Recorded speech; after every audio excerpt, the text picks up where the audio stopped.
Harry Sears loves only three things in life. Iris. You're a lousy lover, you're a lousy manager, you're a lousy human being. I am not a lousy manager. Molly. 4 stars!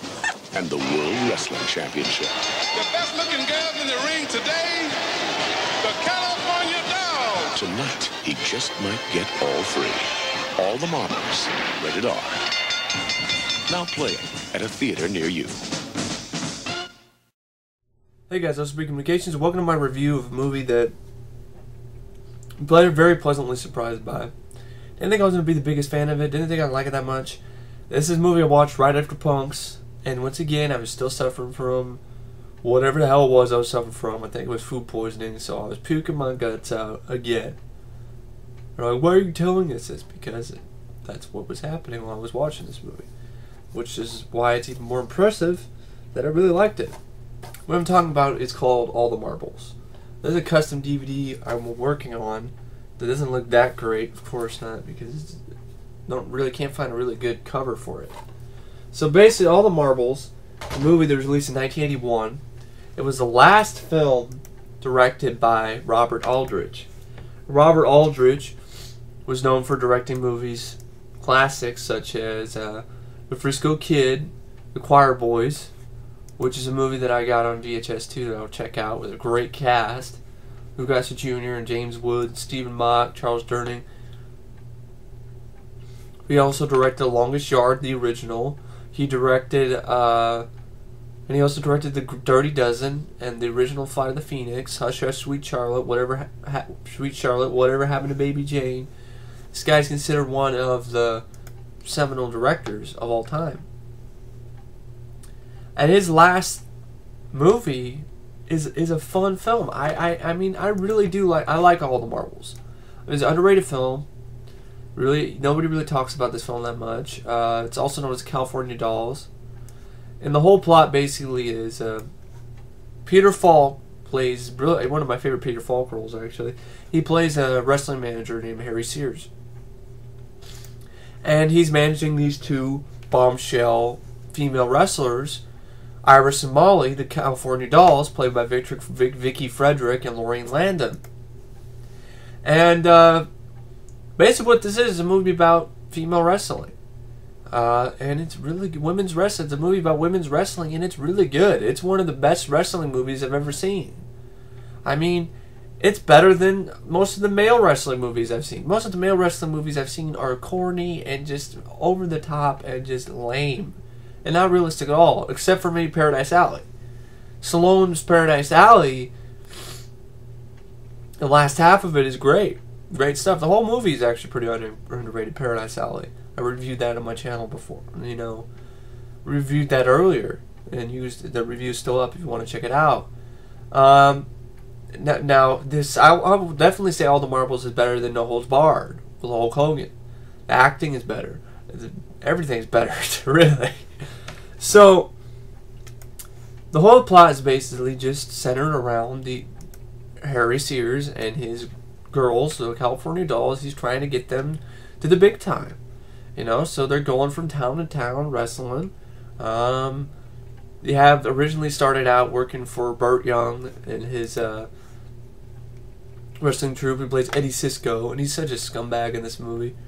Burt Young is such a scumbag in this movie that when he gets punched in the stomach at the end, you're like, yeah, take it, bitch. You suck it, Burt Young. You're such a douchebag in this. But I mean, I like Burt Young as an actor, of course. Paulie, hey boy. He is a pretty big douchebag in this movie.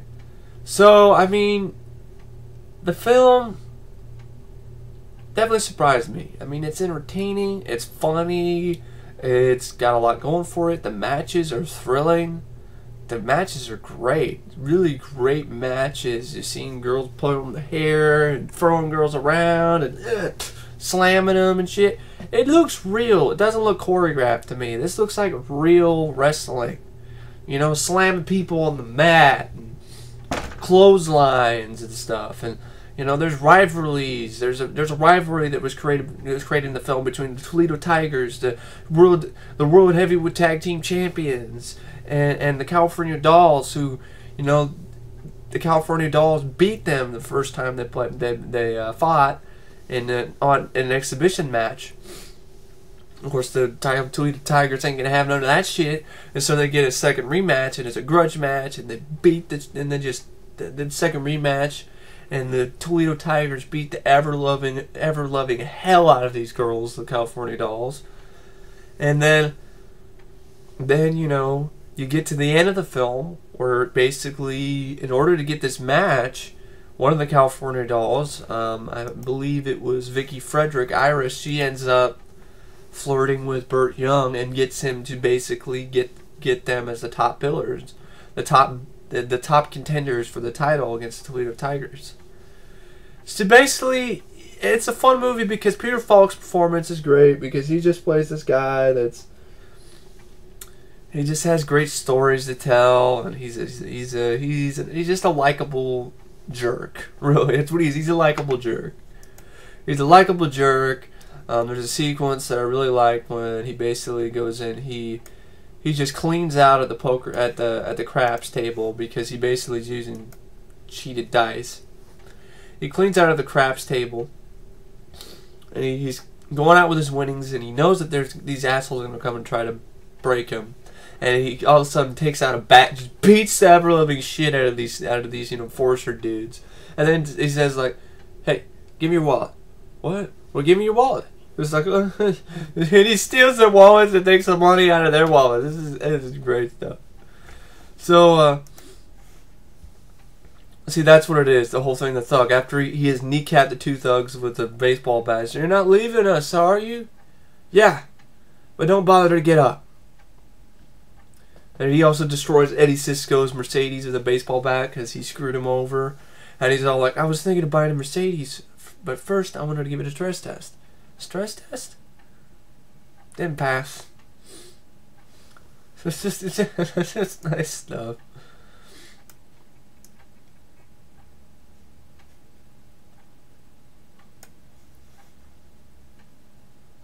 I just had fun with that. And then even it has grittiness. It's rated R. It's got blood. It's got swearing. There's a mud wrestling scene where the girls didn't want to do it, but eventually Harry got them to do it for money, and they're humiliated and they're like, "How could you just do this?" You know, and it's good drama involved here too. There's one sequence in one of the wrestling matches where a fan's like, "You look better with your clothes off, honey," and she's like, "Fuck you," and I'm like, "Yeah." And so then, basically, you get to the final match, and for all the marbles, and it's a great match. It sets up wonderfully where Harry Sears pays off all these kids and he pays off this guy to sing this song and play it, and it's a very catchy song.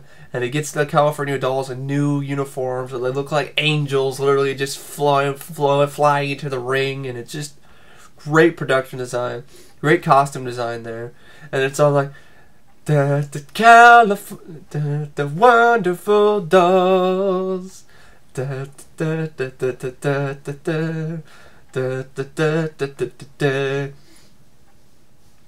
so it's such a grand entrance that even the Toledo Tigers are like, damn. So then you get in this great match, which is a setup because Sisko basically is paid off the ref to basically just give Toledo Tigers the upper hand because he made a bet with Harry earlier, you know, and he doesn't like to lose bets. And so, you know, the ref, there's all moments where Peter Falk's like, "Kick the shit out of the ref! Kick the shit out of him!" And so the girls go in and beat the shit out of the ref. It's great shit. They start kicking the ref in the face, body slamming his ass. You get all this crazy stuff. You get just such great shit. Awesome match. Awesome match. Brutal. The Toledo Tigers are just manhandling these girls. There's a point where they're even bleeding. Like, Iris gets thrown out of the ring and she's bleeding from her mouth, and I think her eye is cut too. And they get this match, just a grudge match for the championship, and it's all set up, and, you know, basically what happens is, you know, you have the whole thing set up, and it looks like the Tigers have won, and then, you know, basically because the dolls are about to be counted out, and they get back in the ring, and the pulling some ass, and they do that awesome move that, you know, Harry Sears was talking about. I can't remember what the move was, and they do it finally and take him out, and they win the title because the ref got sick and tired of getting his ass kicked by the dolls. So, you know, he says, "Fuck the money that you paid me, Cisco. I want my life. I don't want to be paralyzed for the rest of my life. Sorry, I don't want to get a broken neck because of this." So he plays the match fair, and they do that move, and they flatten one of the girls on the mat, pin them, and it's like pandemonium, and they're the champs. They won all the marbles, and it's just a lot of fun.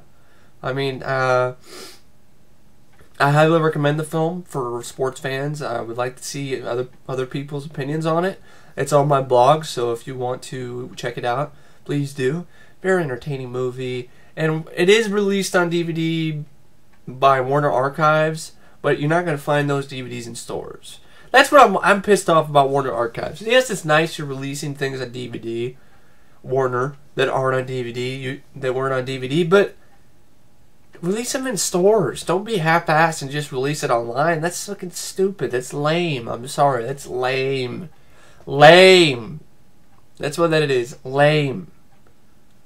But anyway, you know, I just can't say enough about all the marbles. I mean, I was puking my guts out through half the film, and it didn't matter because I still liked every minute of it. I still liked it a lot. It made me feel better inside.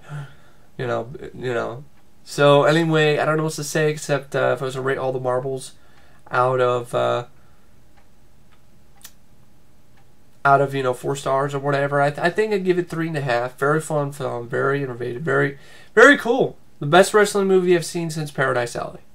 And I don't know what to say except thanks for watching my review, and I'll check you later.